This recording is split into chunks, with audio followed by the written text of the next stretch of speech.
ছোট্ট গ্রাম চন্দ্রপুর।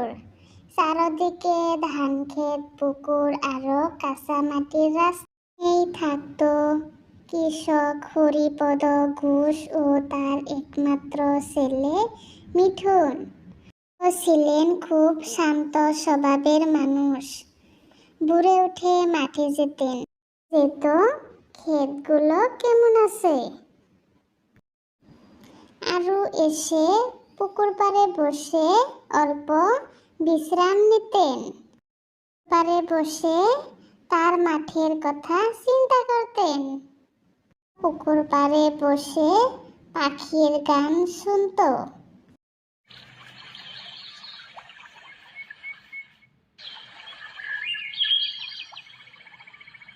হরিপদ ঘোষকে গ্রামের সবাই খুব সম্মান করত। গ্রামের সকল মানুষ এসে তার সঙ্গে কথা বলতো। কি গো হরিপদ বাবু, তুমি এখানে একলা একলা বসে আছো? কিছু হচ্ছে নাকি বাড়িতে? না গো, কিছু হয়নি। তখন 10 বছর। বাবার সঙ্গে মাঠে যেতে তার খুব ভালো লাগতো। তার হাত ধরে ধান ক্ষেতের আল দিয়ে হাঁটতে হাঁটতে সে অনেক প্রশ্ন করত। মেঘ কেন আসে, ধান কিভাবে বড় হয়, পাখিরা কোথায় থাকে। আরও বলে, বাবা, পাখিরা কোথায় থাকে? হরিপদ ধৈর্য নিয়ে সব প্রশ্নের উত্তর দিলে বিশ্বাস করতেন শান্ত কথায় শিশুর মন গড়ে তোলে। তার সকালে আকাশ মেঘে ঘিরে আসছিল। হরিপদ ও মিঠুন মাঠে ধান দেখতে গেলেন। হঠাৎ ভারী বৃষ্টি নামলো। দুজনেই একটি কাঁঠাল গাছের নিচে দাঁড়ালো। বৃষ্টি পড়ছিল টুপটাপ শব্দে। মিঠুন বাবার দিকে তাকিয়ে বলল, বাবা, তুমি কখনো রাগ করো না কেন?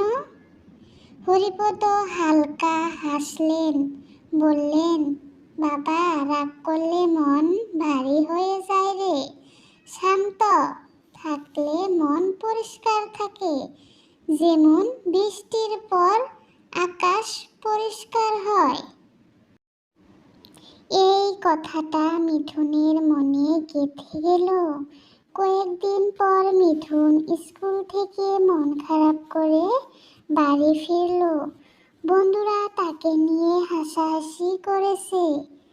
সে রেগে গিয়ে কথা বলছিল না। তখন হরিপদ সব বুঝে ফেললেন। কিছু না বলে ছেলেকে নিয়ে পুকুর পাড়ে বসলেন। কিছুক্ষণ পর হরিপদ বলল, এই পুকুরটা দেখছিস?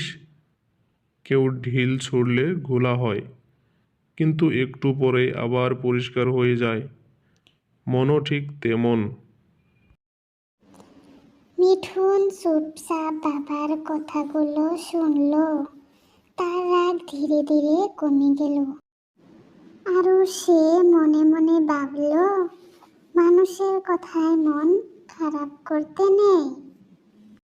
আরও বাড়ি ফিরে দেখলেন মা রান্না করছেন। আরও বাবাকে নিয়ে ঘরে বসে ভাত খেতে শুরু করলেন। মিঠুন বাবার পাশে বসে বললেন, বাবা, আমি বড় হয়ে তোমার মতো শান্ত মানুষ হব। আরও তখন ছেলের কথা শুনে হরিপদের চোখ ভিজে উঠল। আরও ছেলেকে বলল, মন শান্ত রাখলে সব ভালো হয়।